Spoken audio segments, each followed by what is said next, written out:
경공매 마무리 짓고 갑시다. 자, 경공매 봅시다. 경공매 크게 어려운 건 없습니다. 여러분들이 정신 차리시고 우리 공부했는 거, 우리 자료 같은 거 경공매 자료 다 내드렸잖아요. 그 중심으로 공부하시면 무리 없을 겁니다. 페이지 343페이지 봅시다. 경매 먼저 들어가기 전에 용어부터 한번 보면은 343페이지고 들어가기 전에 용어부터 보면은 일단 요거부터 봅시다. 이미 바뀐 지 오래되었기에 일단 보편화된 용어입니다만은 경매 그리고 입찰. 근데 아직도 저부터도 이 앞에 용어들이 더 편하게 접근합니다. 입찰, 그죠? 그리고 낙찰자, 경락자.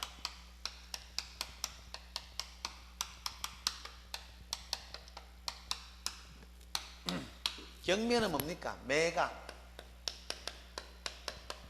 경매는 뭐다? 매각. 입찰은 뭡니까?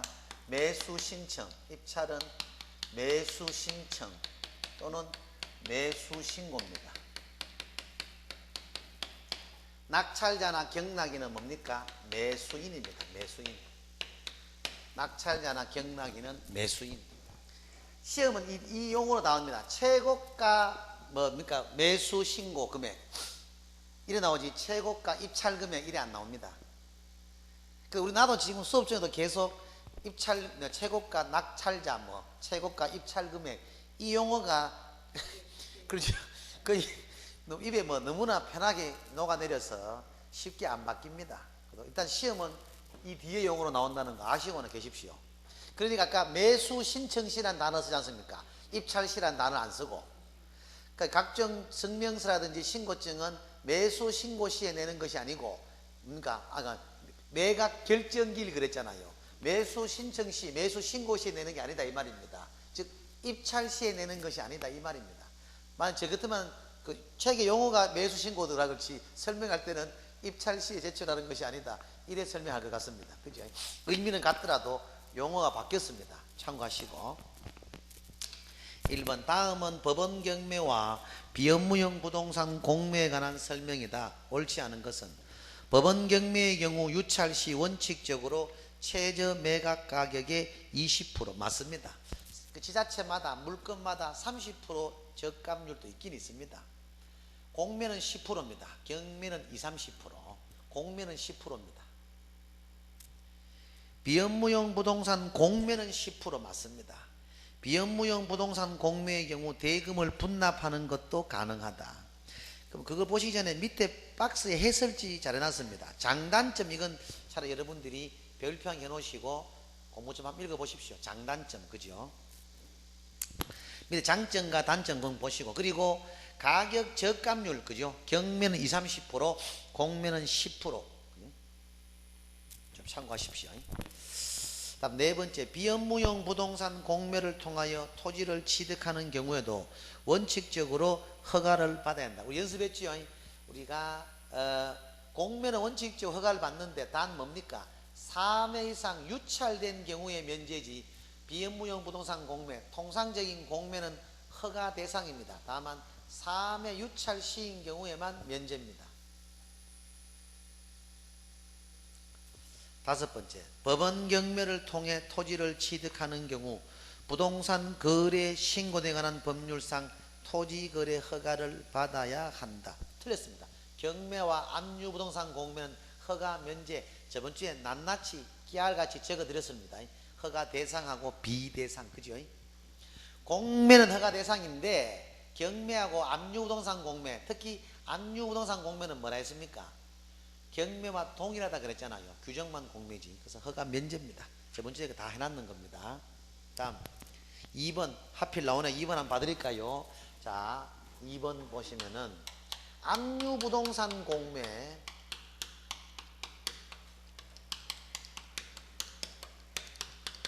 압류부동산 공매는 규정은 공매입니다. 규정은 공매인데 내용은 뭡니까? 경매와 동일합니다. 내용은 경매와 유사합니다. 내용은 경매와 유사합니다. 규정은 공매인데 내용은 경매와 유사합니다. 다만 가격 적합률은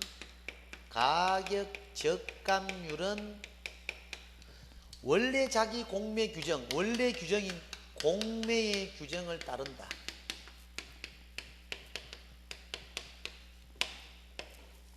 가격 적합률은 공매의 규정을 따릅니다. 압류부동산 공매는 맞지 않습니까? 공매는 맞는데 내용 자체가 경매와 유사하다 그랬잖아요.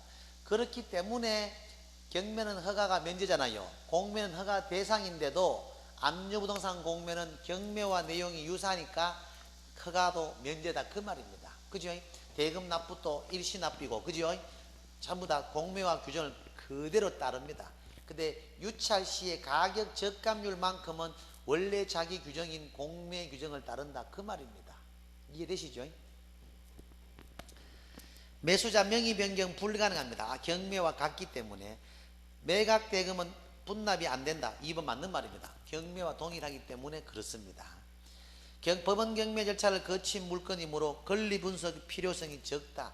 경매와 동일하니까 권리 분석이 까다롭다. 아까 우리 경공매 장단점 보셨을 겁니다. 허가구역 내의 허가는 면제되지 않는다. 틀렸습니다. 면제됩니다. 유찰 시에는 20%가 아니고 10%, 그죠? 경매 규정과 동일하다 그랬잖아요.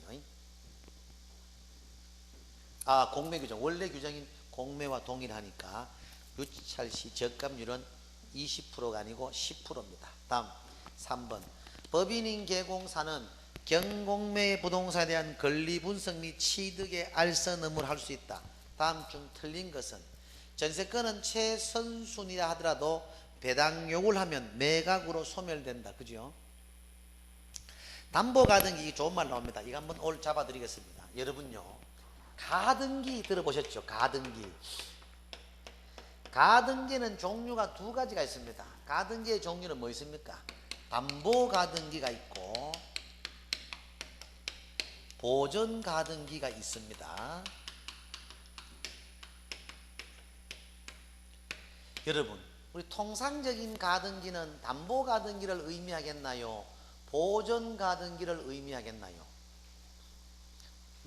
혁신아, 담보, 보라는 보전, 우리 왕언니의 선택을 믿어봅시다.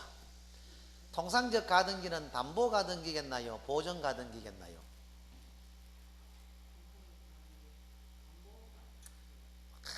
보전입니다. 보전. 일반적 가등기는 대부분, 그죠? 대부분은 우리가 순위보전, 담보가등기는 뭡니까? 돈 받는 게 목적입니다. 그렇죠? 우리 돈 받는 게 목적은 가등기 안 하고 통상 근저당 많이 할 거잖아. 그죠? 그래서 보통 가등기의 주 목적은 순위보전이 목적이지 돈 받는 게 목적이 아닙니다. 순위를 보전받기 위한 목적이지. 지금 등기를 할 수 있는 입장이 아니잖아요. 그래서 가등기 해놓고 나중에 등기할 수 있는 상황이 됐을 때 본등기를 실행할 수 있는 순위보전의 목적입니다. 저번 시간에 배웠잖아. 우리가 본등기에서 가등기를 실행해버리면 뭡니까? 순위가 가등기로 상승하잖아. 그죠? 그래서 위험성이 있다. 소유권을 잃을 확률이 있으니까 우리가 가등기의 위험성을 알려주자. 뭐 이렇게 실무활동을 이런 식으로 설명하라 그랬지요. 자, 통상적 가등기는 보전가등기를 의미합니다. 그러면 인수가 되겠나 안 되겠나? 보전가등 인수입니다. 그 담보가등기는 뭐다? 배당으로서 소멸입니다. 소멸. 위험성이 큰 거는 담보가등기겠나요? 보전가등기겠나요?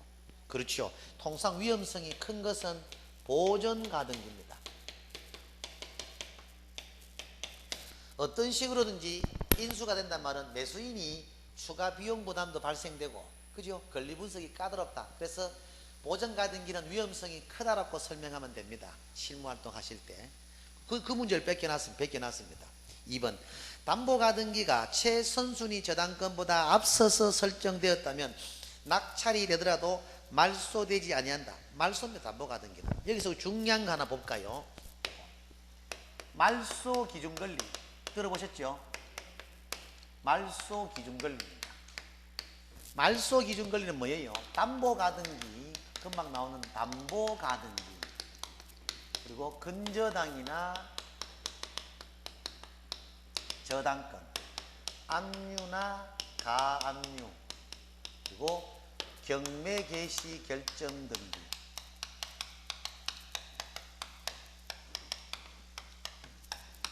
이게 말소가 되는 기준 권리입니다. 이것이 말소가 되는 기준 권리입니다. 이 권리들은 뭐란 말입니까? 무조건 말소가 되는 권리들이다, 이래 보시면 돼요. 그래서 말소 기준 권리는 수업 중에 제가 이래 접근했을 겁니다. 무조건 소멸되는 권리, 그죠? 무조건 소멸되는 권리입니다. 항상 소멸되는 권리, 박상철입니다. 무조건이야. 혁신 무조건 하나? 아, 박상철이 하나? 가요방 가자. 철이 잘 논다면서. 가요방 분위기 엎어뿐 완전히. 꼭 가자. 언제 한가 하노? 늘 한가 하지? 우리 보라하고 왕언니하고 비상연락만 취할 때 붙자. 와. 자, 담보가등기, 저당권이나 근저당권, 압류나 가압류, 경매 개시 결정 등기, 그죠? 이거는 말소가 되는 기준 권리입니다. 이거는 항상 소멸되는 권리. 이 지문은 뭐냐면 이 말입니다. 3번의 2번 지문 같은 경우는 이 말이에요. 1순위가 지금 담보가등기가 설정되어 있습니다. 2순위가 지금 저당권이 있다, 이래 가정했습니다. 이 2순위 저당권이 경매를 신청했습니다. 2순위 저당권이 경매를 신청했습니다. 그건 경매 실행 시 이 저당권 권리만 소멸됩니까? 담보가등기가 같이 소멸됩니까? 그래, 그 말입니다. 같이 소멸된다, 이 말입니다. 이 권리들은 무조건 소멸된다, 이 말입니다. 그래서 2번이 현재 틀린 지문입니다. 말소되지 아니한다가 아니고 말소됩니다. 3번, 매수인이 담보 채권자가 매수인인 경우에는 자기가 매각 대금으로부터 배당받을 금액과 법원에 납부할 금액을 상계 신청, 당연히 되죠. 매수인이 경매 부동산 소유권을 취득하는 시기는 언더라인 좀 그어 놓으십시오. 매각 대금을 완납한 때입니다. 과거는 이 시험에 좀 자주 냈는데 지금은 자주는 안 나옵니다. 경매의 소유권 취득일은 잔금 납부일이지 대금 납부기한 다음 날이 아닙니다. 좀 과거는 많이 냈습니다. 가처분 등기가 선순위 저당권보다 앞서서 설정되었다면 낙찰이 되더라도 말소되지 않는다. 당연한 말이죠. 예를 들어서 이 권리, 이게 지금 말소되는 기준 권리잖아. 이 권리보다 앞에 있는 권리들은 인수입니다. 이거는 근데 말소 기준 권리니까 소멸되는 것이고, 말소 기준보다 앞서 설정된 권리들은 인수, 뒤에 설정된 건 소멸, 그 말입니다. 즉 3번에 5번을 다시 한번 여러분 배당판 한번 정확하게 설명하면은 1순위가 임차권이 있습니다. 2순위 근저당이 있습니다. 3순위 저당권이 있습니다.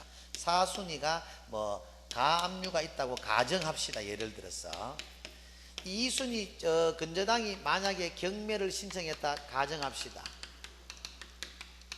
그러니까 경매 신청, 이게 말소 기준 권리 맞지요? 이 권리 밑으로는 전부 소멸이잖아, 그죠? 근데 이 권리보다 앞서 설정된 것은 인수다, 이 말이야. 즉 앞서 설정된 임차권이나 뭐 가처분 등기, 주택 임차권, 보전가 등기는 전부 인수다, 이 말입니다. 이해되시죠? 그 말입니다. 다음 4번 틀린 것은 다시 한번 나오죠. 매수인은 대금 지급 기한이 경과되지 않았더라도 매각 대금을 완납한 때 소유권 취득한다. 맞지요? 경매 개시 결정을 한 부동산에 대하여 다른 강제 경매 신청이 있는 때는 법원은 뒤에 경매 신청을 각하처분 안 합니다. 받아줍니다. 받아주면서보다 먼저 경매 들어온 것을 경매하고 그 다음 경매를 하겠다, 이 말이지 각하처분 하진 않습니다. 다시 경매 그러니까 그 개시 결정을 할 뿐입니다.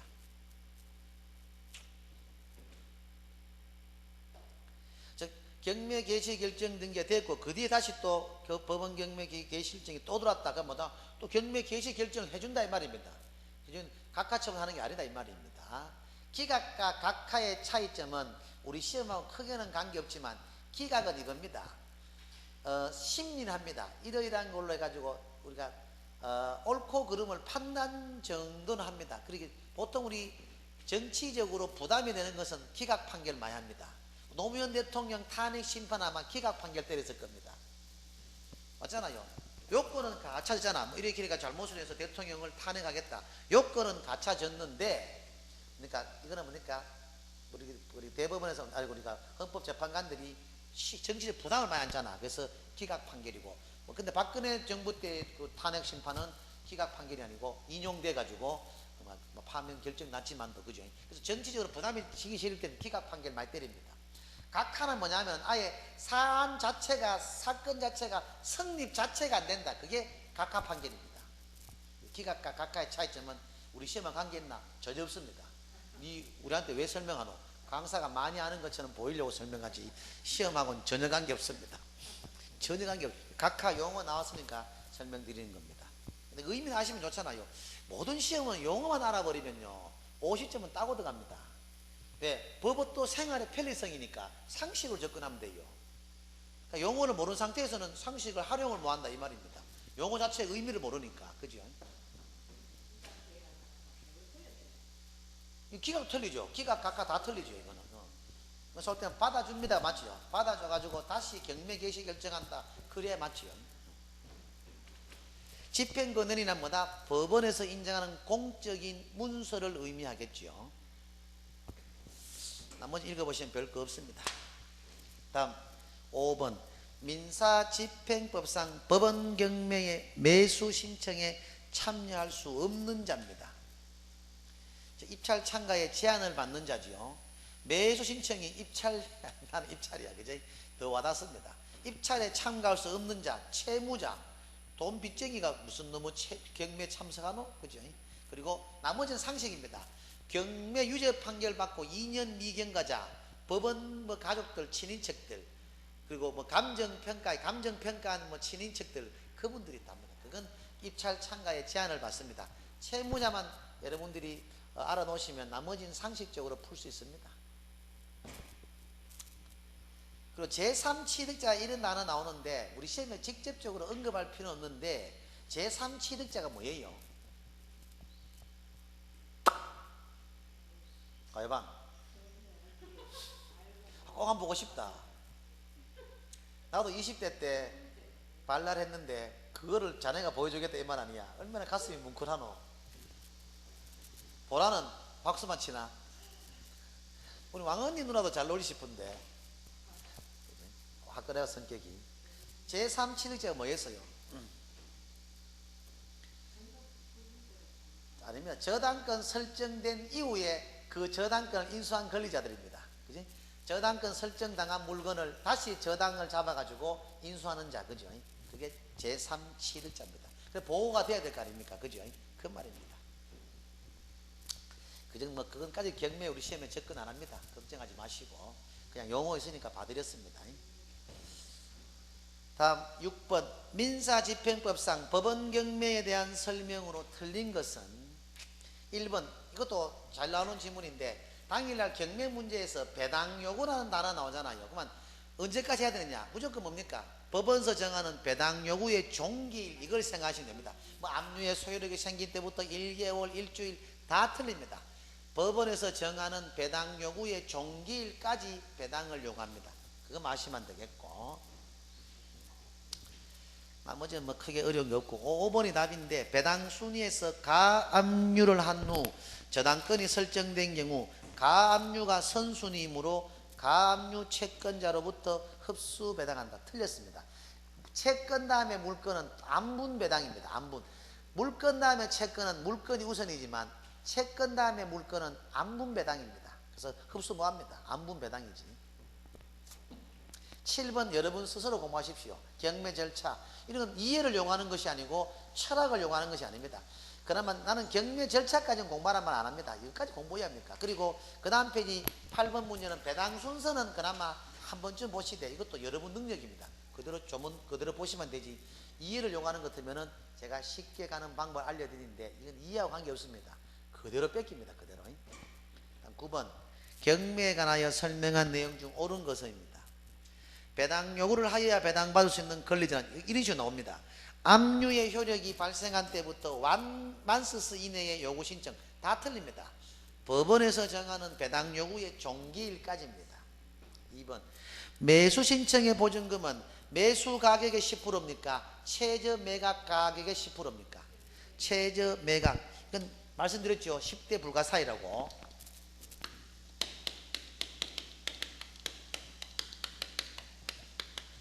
매수 보증금은 최저 매각 가격의 10%, 그러니까 매각 가격의 10% 틀립니다.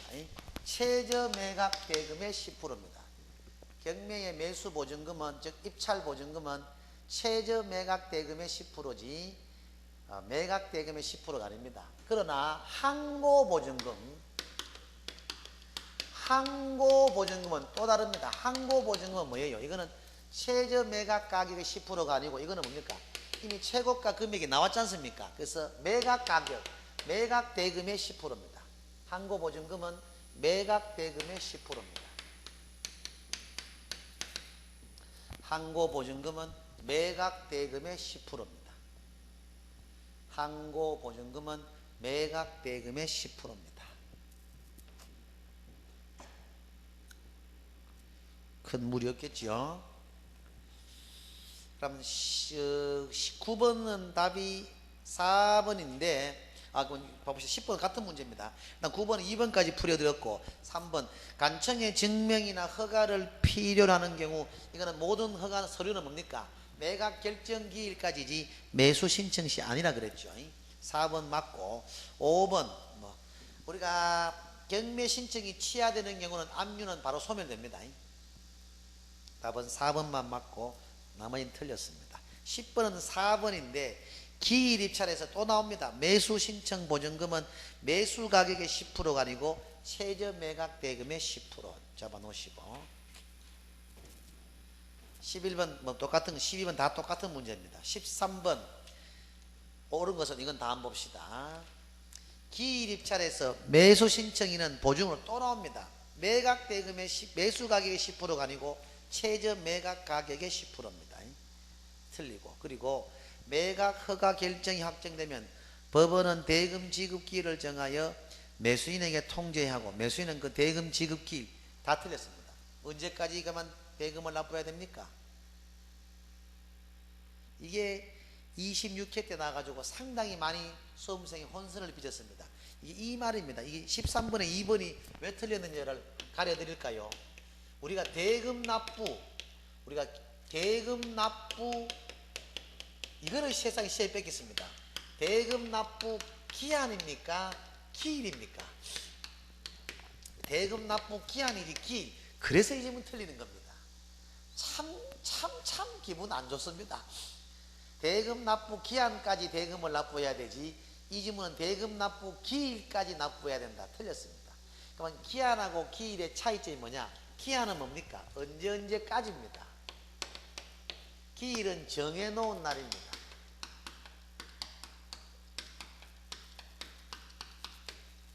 기한은 뭐다? 언제까지. 기일은 정해놓은 날입니다. 대금 납부 기한이지 기일이 아닙니다. 대금 납부 기한이지 기일이 아니에요. 좀 아시고.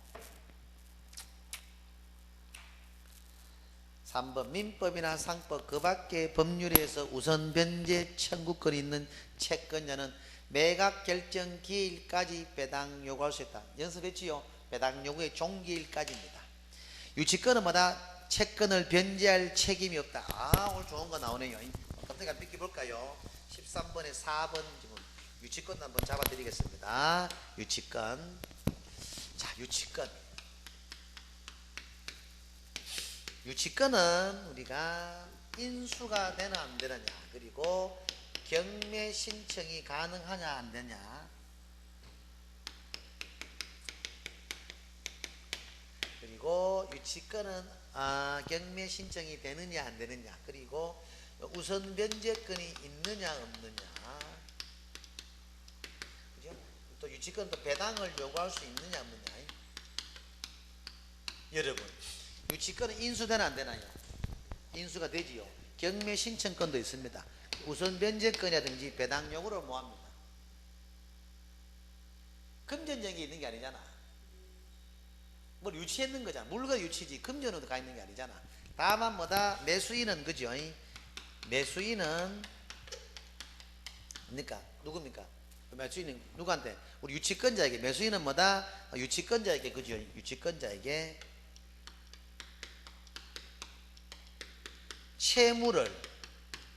채무를 변제할 책임은 있나 없나 이 말입니다. 변제할 책임 있나 없나. 채무 책임은 있는데 의무는 없습니다. 인수되기 때문에 책임은 져줘야 되지만 의무는 없습니다. 금액을 변제할 의무는 없습니다. 한마디로 인수되니까 그래 뭡니까? 계속 사용해라고 놔두면 된다 이 말입니다. 맞잖아요. 사용해라 그러면 변제할 책임은 있는데 의무까지를 부과하지는 않습니다.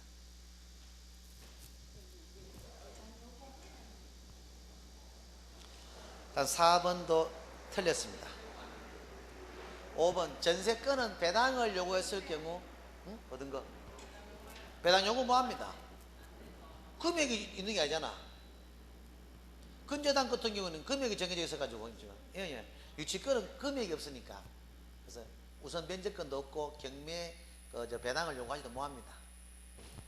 전세권은 배당을 하면 뭐다? 소멸한다. 그죠? 그래 보시면 되겠고 14번 차순위 매수인 연습 많이 했지요. 그죠? 최고가 뭡니까? 매수 가격에서 입찰 보증금을 공제한 그 이상의 금액 2억 3천 나오지요. 15번 자, 경매에 관하여 옳은 것을 모두 고른 것은 차순위 세상에나 차순위 매수인은 최고가 매수 신고에서 보증금을 뺀 금액을 넘겨야 되나 넘지 않아야 되나? 넘겨야 되죠. 이렇게 최고가 기억 딱 14번에 대치되는 개념입니다. 15번 이것도 여러분 헷갈려요.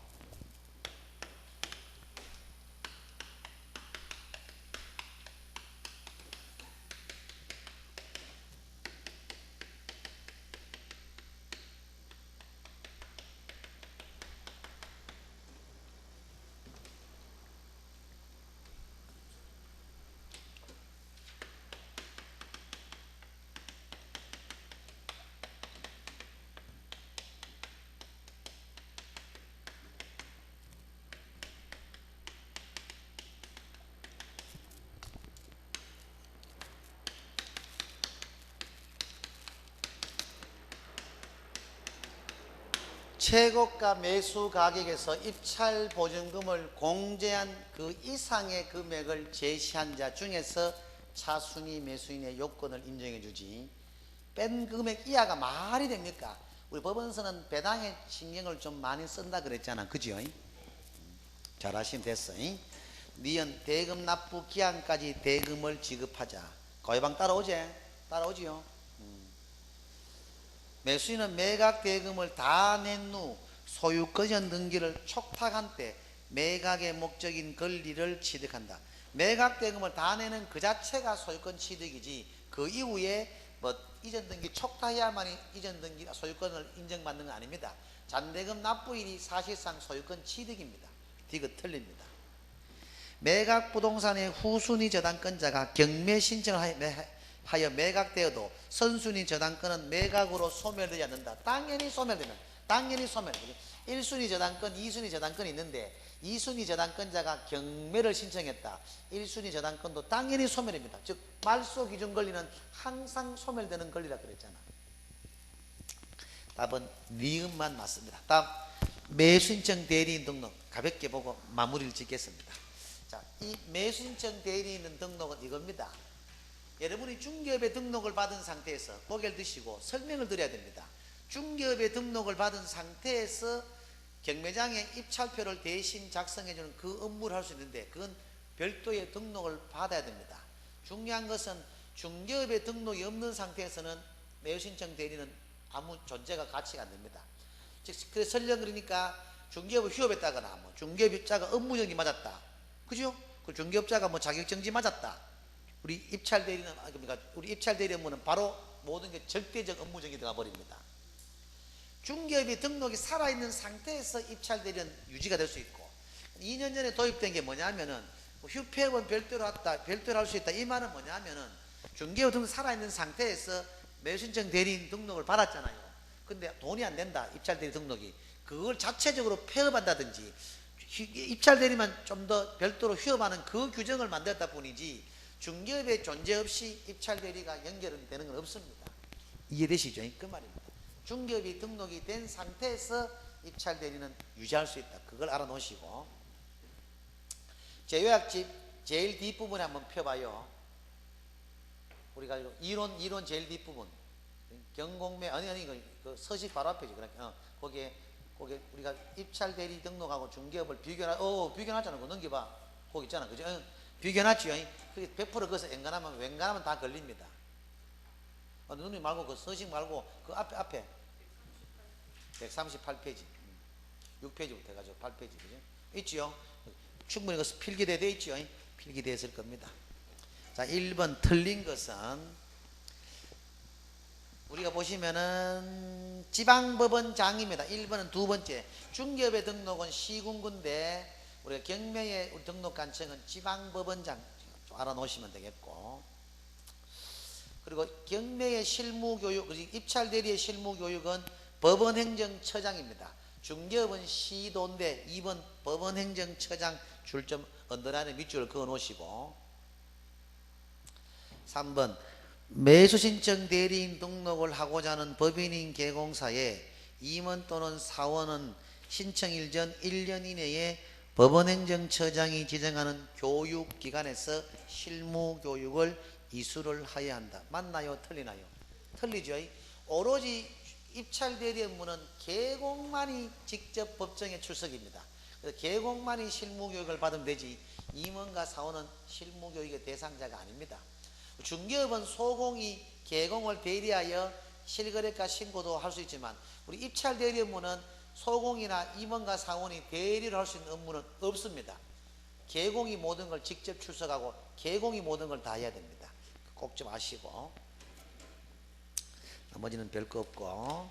2번 틀린 것은 3번인데 개업공인중개사가 같은 날 같은 장소에서 대리 행위를 동시에 하는 경우에도 각 대리 행위마다 대리권을 증명하는 문서를 제출한다. 같은 날 같은 장소에 언더라인을 그어 놓으십시오. 다른 장소라든지 다음 날 같은 경우는 대리권 서면을 별도로 다 내야 됩니다. 그런데 같은 날 같은 장소에서 뭡니까 여러 물건 하는 경우는 하나의 서면으로 가름할 수 있습니다. 같은 날 같은 장소에서 했는 경우에만 그래요.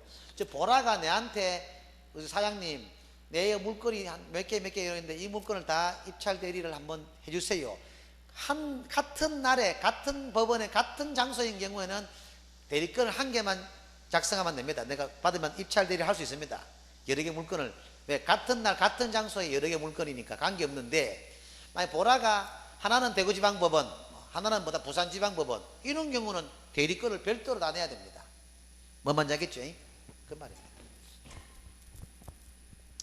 5번도 좋은 말입니다. 모든 건 5년간 보관입니다. 사건 카드, 확인 설명서, 업무 정지나 등록 취소 대장들 전부 다 5년입니다. 중개업은 확인 설명서가 보관 기간이 3년이지만 입찰 대리는 확인 설명서도 5년입니다.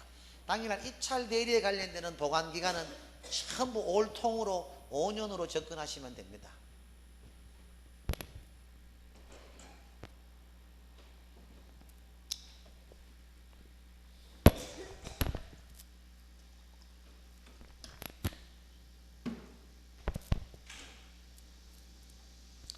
(3번) 공인중개사의 매수대리인 등록에 관한 규칙에서 개공사가 매수신청 대리인의 위임을 받은 경우 할 수 없는 것 3번이죠. 이건 금지행위입니다. 읽어보시면 되겠고, 4번도 3번인데 위임인이 최고가 매수신고인 또는 매수인으로 되지 못하는 경우는 감정가의 1%입니다. 감정가의 1%.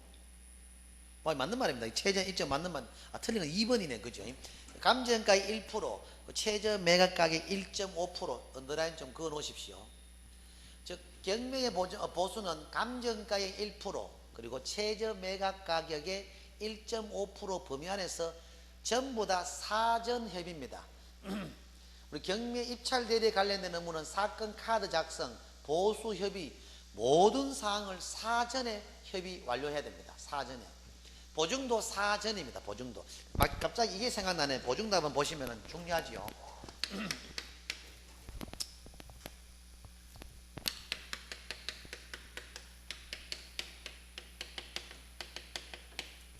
우리 보증 설정 시기는 우리 중개법에서 보증은 세 군데에서 보증이 나옵니다. 뭡니까?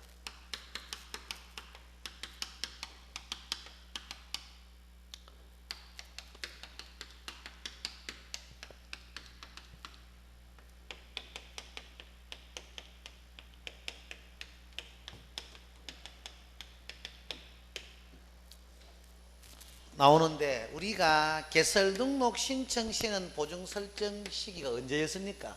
등록 신청 전이었나요? 업무 개시 전이었나요? 업무 개시 전입니다. 업무 개시 전, 즉 등록증 교부 전입니다. 업무 개시 전, 즉 등록증 교부 전입니다.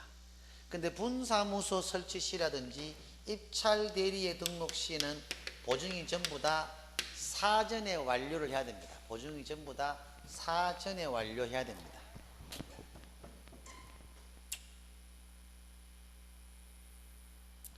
자, 4번에 3번 같은 경우에는 위임인이 최고가 매수 신고인 또는 매수인으로 되지 못하는 경우 보수를 받을 수 없다. 틀리는 게 50만 원 범위 내에서 협의하여 받을 수 있습니다. 50만 원 범위 내에서 협의하여 받을 수 있다. 자, 이거 5번 같은 경우에는 별표랑 해놓으시고 한번 잡아드리겠습니다. 5번 같은 경우에는 이게 우리가 수업 중에 크게 다루는 내용은 아니었는데 여기까지 내면은 좀 입찰대리에서 가장 어렵게 느끼는 파트가 이걸 겁니다. 우리 중개업은 업무정지만 있는데 우리 입찰대리는 절대적 업무정지와 업무정지도 상대적 업무정지 두 가지로 나눠집니다. 그걸 보시면은 5번에 보시면은 우리가 보시면은 우리가 뭐 자격정지, 업무정지, 그리고 뭡니까? 휴업. 중개업이 뭐다 하다가 자격정지 처분을 받았다. 공인중개사가. 그리고 업무정지 처분을 받았다. 중개업자가.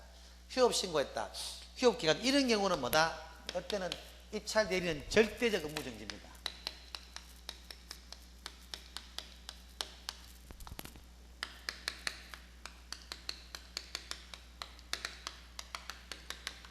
왜? 일단 중개업의 휴업 자체가 중지돼 버렸으니까. 근데 이런 경우는 상대적 업무정지입니다. 뭐 예를 들어서 개시 의무를 위반했다거나 또는 뭡니까? 뭐 사무소 이전 신고 위반, 사무소 이전 신고 위반 이런 경우, 그죠? 그리고 뭐 휘장을 뭐다 우리가 휘장 표시 위반 뭐 이런 거. 이런 경우는 뭐다? 상대적 업무정지입니다.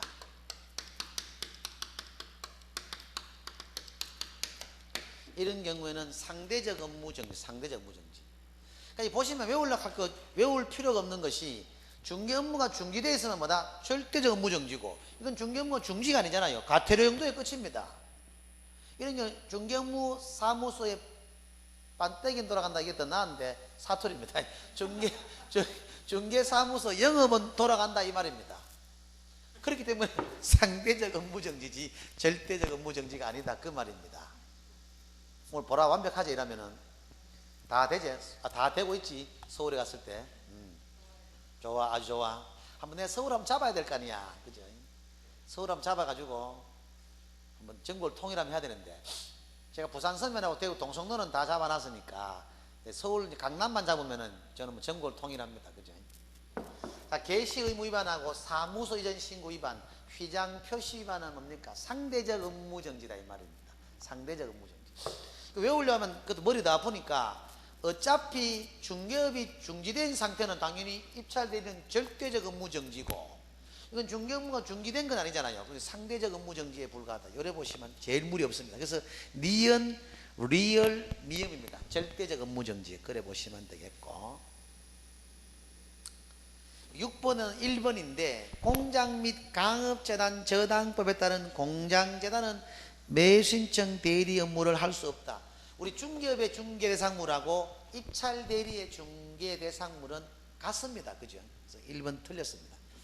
그리고 7번은 우리가 경매 유죄 판결 받고 2년이 미경과자입니다. 2년이 미경과자. 그 정도 아시면 되겠고. 그리고 8번. 7번은 2번입니다. 3년이 아니고 2년이고. 8번은 금방 했는 게 이겁니다. 하필 나오네. 하필 나오잖아. 8번은 4번인데 보증 설정 시기. 그죠? 그 문제 지문은 보증 설정은 그죠? 사무소 등록 요건하고 매수 신청 대리인 요건 틀리잖아요. 매수 신청 대리 등록 요건은 맞는데 중개업의 등록 요건은 보증이 아닙니다. 업무 개시 요건이지 등록 요건이 아니다 그 말입니다. 상당히 우리 강조했는 부분입니다. 9번은 3번인데 소속 공인중개사도 매수 신청 대리인 등록을 신청 못합니다. 오로지 개공만이 가능하다 그랬잖아. 옆에 적으십시오. 부칙도 안 됩니다. 조심하세요. 부칙 개공은 안 됩니다. 부칙은 경공매 자체에 아예 싹을 못 틔운다 그랬잖아. 그지요? 10번은 상식이고 11번도 상식입니다. 휴업은 11번 4번인데 휴업했는 경우는 절대적 업무정지지 11번에 4번이잖아. 금방 나오네. 휴업했는 경우는 절대적 업무정지지 등록 취소는 아니잖아. 11번은 4번이고 12번은 뭡니까? 마지막 문제입니다. 3번인데 폐업 신고를 하여 매수 신청 대리인 등록이 취소된 후 3년이 지나지 않는 때는 매수 신청 대리인 등록할 수 없다. 왜 틀렸어요 이게? 그렇지 보라야. 폐업이니까 혁신아 봐봐. 가여방아. 폐업은 자발적인 폐업이잖아. 그러니까 3년 경과와 관계없잖아. 그 말입니다. 3번입니다. 그리고 5번은 다시 한번 말하지만 매수신청 대리권은 전부 다 개공이 직접 법원에 출석해야 됩니다. 직접의 언더라인을 밑줄을 그어 놓으십시오. 자, 보시면 되겠고. 자, 이로써 뭡니까? 파트별 문제를 마치고 여러분들 좀 더 심도 있고 좀 더 많은 내용을 하는 좋은데 뭐 현 상황상 그게 어려울 것 같으니까 남은 시간은 여러분들이 스스로 잘 관리하셔가지고 최선을 다하시면 됩니다. 뭐 새로운 걸 많이 하려고 애쓰지 마시고 기존에 우리 가지고 있는 그 내용을 충분히 숙지하셔도 시험 치는 데는 1000% 1000% 커버할 수 있으니까 잘 활용하시면 되겠고, 그죠? 그리고 여러분 건투를 빕니다. 건투를 빌고 또 사람 대구에 가서 사니까 산이 뭐 이것으로 인연이 끝이 아닐 겁니다. 또 언제 어떻게 만날지도 모르고 합격의 두 글자를 가슴에 안고 좋은 결과 있길 바라고, 그지? 다 충분됩니다. 조바심 갖지 마시고 우리 혁신하고 보라하고 눈하고 가요방 달리려면은 조만간에 시간 한번 잡아봅시다. 그죠? 잡아보고 혁신 좋지? 좋아 다 믿습니다. 자, 최선을 다하시고 그동안 더운다고 고생도 많이 했는데 남은 기간 잘 활용하시면 충분되니까 겁먹지 마시고 잘 하십시오. 자, 장시간 고생 많았습니다. 합격을 기원하고 우리 마지막으로 박수 한번 크게 한번 치고 갑시다. 수고하셨습니다.